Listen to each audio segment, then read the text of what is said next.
வணக்கம் நண்பர், நான் உங்கள் பொன்மொழி உங்களுக்காக புதிய தகவலுடன் இன்னைக்கு நாம என்ன பார்க்க போறோம் அப்படின்னு பார்த்தோம்னா ஸ்பெஷல் இன்டென்சிவ் ரிவிஷன். இந்த சிறப்பு தீவிர திருத்தம் இதை ஏன் கொண்டு வந்தாங்க?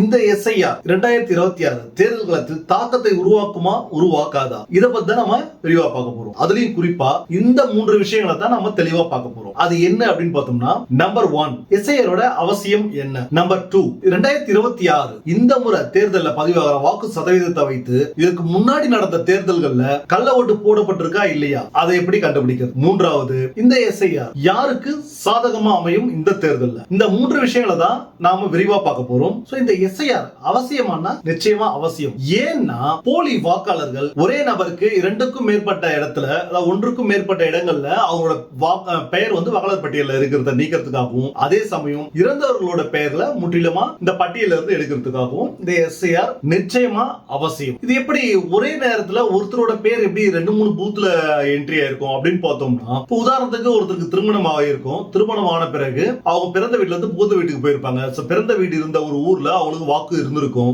அந்த பட்டியல்ல அவங்களோட பேர் இருந்திருக்கும். அதன் பிறகு புகுந்த வீட்டுக்கு போகும்போது அங்க கணவரோட ஊர்ல அவங்க வாக்குச்சாவடிக்கு போகும்போது அவங்க கேட்பாங்க, இதுக்கு முன்னாடி உங்களுக்கு வாக்காளர் அட்டை இருக்கு அப்படின்னும் போது அவங்க அதை நீக்கி மறுபடியும் கொண்டு வரணும்னா சிரமமா இருக்கும். அது இல்லன்னே சொல்லலாம்னு சொல்லிட்டு நேரடியா இல்லன்னு சொல்லிட்டு புதுசா இவங்க இங்க ஒரு என்ட்ரி போட்டுருவாங்க. இனிமேல் இங்க இருந்தே நம்ம வாக்கு போடலாம் அப்படின்னு சொல்லிட்டு இந்த மாதிரி வச்சிருப்பாங்க. இந்த ஒரு சிக்கலும் இருக்கு. இன்னொரு சிக்கல் என்ன அப்படின்னு பார்த்தோம்னா, ஒருத்தர் ஒரு கிராமத்துல இருப்பாங்க, அங்க இருந்து டிரான்ஸ்பர் ஆகியோ இல்ல வேற ஒரு வேலை நிமித்தமாவோ வேற ஒரு கிராமத்துக்கோ இல்ல வேற நகரத்துக்கோ நகரம் போய் இடம்பெயரும் பொழுது அங்க உள்ள சிக்கல் என்ன அப்படின்னு பார்த்தோம்னா, பழைய ஓட்டர்ஸ் லிஸ்ட்ல இருக்கிற அந்த பேரை எடுத்து திரும்ப இங்க புது இடத்துல சேர்த்து கொண்டு வரலாம். அது எக்ஸ்ட்ரா ஒர்க் அப்படின்றதுனால என்ன பண்ணுவாங்கன்னா, அந்த இடத்துலயே ஃப்ரெஷ்ஷா இன்னொரு என்ட்ரி போட்டுருவாங்க. அப்போ அவங்க இந்த இடத்துல திரும்ப ஓட்டு போட வாய்ப்பு இல்லை. ஆனா இந்த என்ட்ரி என்ன ஆகும்னா, ஒரே நபருக்கு 2-3 இடங்கள்ல இந்த மாதிரி என்ட்ரி அந்த ஃபேக் என்ட்ரிஸ் வரதுக்கான வாய்ப்புகள் ரொம்ப அதிகம். அதனால இந்த பிரச்சனைகள்லாம் களையணும்ன்றதுக்காக தான் இந்த SIR அவசியம். இந்த SIR மூலமாக முற்றிலுமா தேவையில்லாத பெயர்களை நீக்கப்பட்டு ஆக்சுவல் வோட்டர்ஸ் அந்த லிஸ்ட் இதுல வரும் பொழுது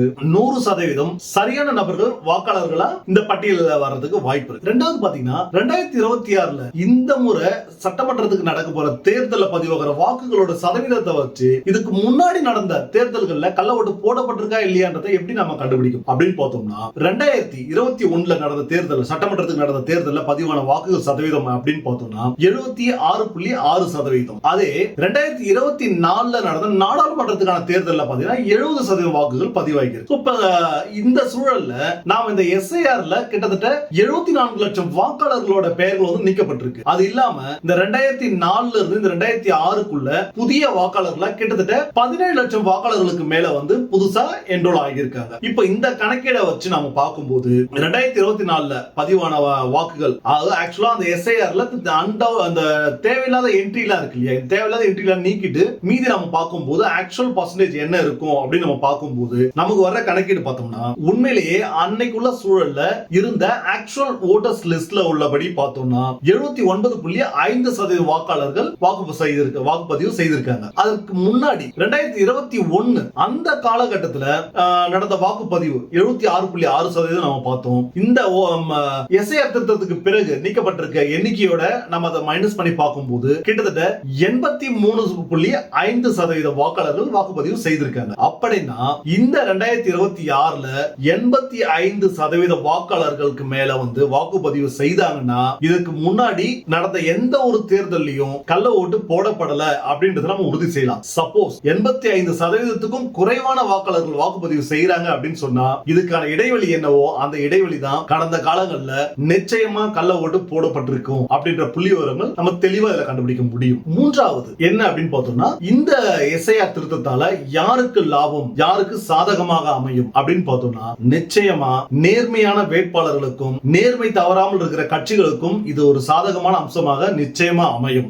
கள்ள ஓட்டு போடுறதுக்காகவோ இல்லாட்டி வேற ஏதாவது மால் பிராக்டிஸ் பண்ணணும்ன்ற ஆசைப்படுறவங்களுக்கு இந்த SIR நிச்சயமா பாதகமா தான் அமையும். ஓகே, ஒவ்வொரு தேர்தல் வரும்போதும் இந்த கள்ள ஓட்டுன்ற ஒரு விஷயம் நமக்கு காதுல திரும்ப திரும்ப ஒழிச்சுக்கிட்டே இருக்கும். இந்த கள்ள ஓட்டு முறையை ஒழிக்கிறதுக்கு வாய்ப்பே இல்லையா, கள்ள ஓட்டு போடாம தடுக்கவே முடியாதா அப்படின்னு பார்த்தோம்னா நிச்சயமா முடியும். அதுக்கு பல வழிகள் இருக்கு. அதுல குறிப்பா ஒரு சில வழிகளை நம்ம பார்ப்போம். அதுல குறிப்பா ஒரு 3 வழியை நம்ம நேரடியா பார்த்துருவோம். முதல்ல என்ன அப்படின்னு பார்த்தோம்னா, பைடெக்ஸ்ல இருந்து கால் டாக்ஸி வரைக்கும் இந்த ஓடிபின்றது சர்வசாதாரணம் வந்துட்டு அவங்களே அந்த ஓடிபி வச்சுதான் அந்த பேசஞ்சரை ஐடென்டிஃபை பண்றாங்க. அப்படி இருக்கும்போது நமக்கு ஆதார் ஓடிபின்னு ஒண்ணு இருக்கு. அதாவது இப்ப இந்த இன்கம் டாக்ஸ் ஃபைல் பண்றவங்களுக்கு தெரியும் இ-சைன். இந்த இ-சைனை வந்து ஆதார் ஓடிபி வச்சு தான் இ-சைனே பண்றாங்க. அப்படி இருக்கும்போது இப்படி ஒரு ஆத்தென்டிகேஷன் நமக்கு இருக்கும்போது இதை ஏன் வாக்குச்சாவடியில பயன்படுத்தக்கூடாது? உள்ள வர்ற வாக்காளர் அவங்களோட ஒவ்வொரு வாக்காளர் அடையாள எண்ணோட ஆதார் எண்ணையும் இணைச்சிட்டோம் அப்படின்னு சொன்னா நேரடியா அவர் உள்ள வரும்போது அவரோட வாக்காளர் அடையாள எண்ணை என்டர் பண்ணதும் அவங்களுக்கு ஆதார் மூலமா ஒரு ஓடிபி போகும். அந்த ஓடிபி ஆத்தென்டிகேஷனுக்கு பிறகுதான் அவங்கள ஓட்டு போட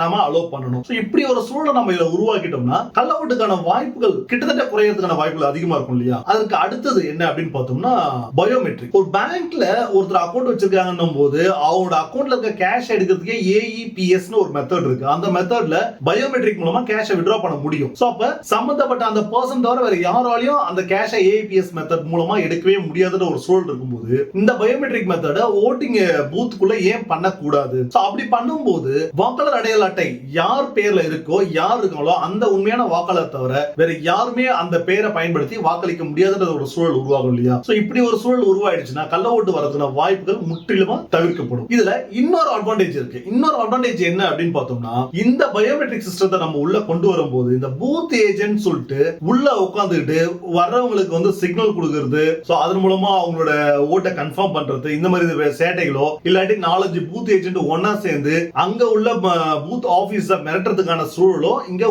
தவிர்க்கப்படும், முற்றிலுமா தவிர்க்கப்படும். அவங்களை உள்ள அனுமதிக்க வேண்டிய அவசியமே ஏற்படாது. ஏன்னா இந்த பயோமெட்ரிக் சிஸ்டம் உருவாயிடுச்சுன்னா. அதுக்கு அடுத்தது மூன்றாவது என்ன அப்படின்னு பார்த்தோம்னா ஒவ்வொரு பூத்லயும் வாக்குப்பதிவு நடைபெற்றதுக்கும் வாக்கு எண்ணிக்கைக்கும் இடைப்பட்ட காலம் இருக்கு. இந்த இடைப்பட்ட காலத்துல யாரோட ஓட்டுக்கெல்லாம் பதிவு செய்யப்பட்டிருக்கோ அவங்களோட பட்டியல் இருக்கும். யாரெல்லாம் ஓட்டு போட்டிருக்காங்க யாரெல்லாம் ஓட்டு போடல பட்டியல் தெளிவா இருக்கும். அப்ப இந்த ஓட்டு போட்டவங்களுக்கு ஒரு சின்ன ஒரு SMS ஆர் ஒரு வாட்ஸ்அப் டெக்ஸ்ட் அவங்களுக்கு அனுப்பலாம். சோ இந்த தேதியில நீங்க இந்த டயத்துல நீங்க வாக்குப்பதிவு செய்திருக்கீங்க அப்படின்ற டெக்ஸ்ட் அவங்களுக்கு கொடுக்கும்போது உண்மையிலேயே அவங்க வாக்குப்பதிவு செய்திருந்தாங்கன்னா அதை இக்னோர் பண்ணிட்டு போயிடுவாங்க. சப்போஸ் அவங்க அந்த வாக்குப்பதிவுல கலந்துக்கவே இல்லை ஆனா அவங்க பேரை பயன்படுத்தி வேற யாரோ வாக்குப்பதிவு செய்திருக்காங்க அப்படின்னு சொல்லும் போது அதை ஆதாரத்தோட அந்த நபர் நிரூபிச்சார் அப்படின்னு சொன்னா அந்த பூத்ல நடந்த வாக்குப்பதிவை கணக்குல எடுத்துக்க வேண்டிய அவசியம் இல்லை. சோ அந்த இடத்துல மறு வாக்குப்பதிவு செய்யலாம். ரீஎலெக்ஷன் அந்த ஒரு பூத்ல மட்டும் திரும்ப கொண்டு வரலாம். இந்த மாதிரி 3 வழிமுறைகள் நம்ம ஃபாலோ பண்ணும்போது நிச்சயமா 100% கள்ள ஓட்டு போறதுக்கான வாய்ப்புகள் அறவே இங்க இல்லை. இன்றைக்கு நாம புதிய தகவலை தெரிந்து கொண்டோம் என்ற நம்பிக்கையில் விடைபெறுகின்றேன். நன்றி நண்பர்களே.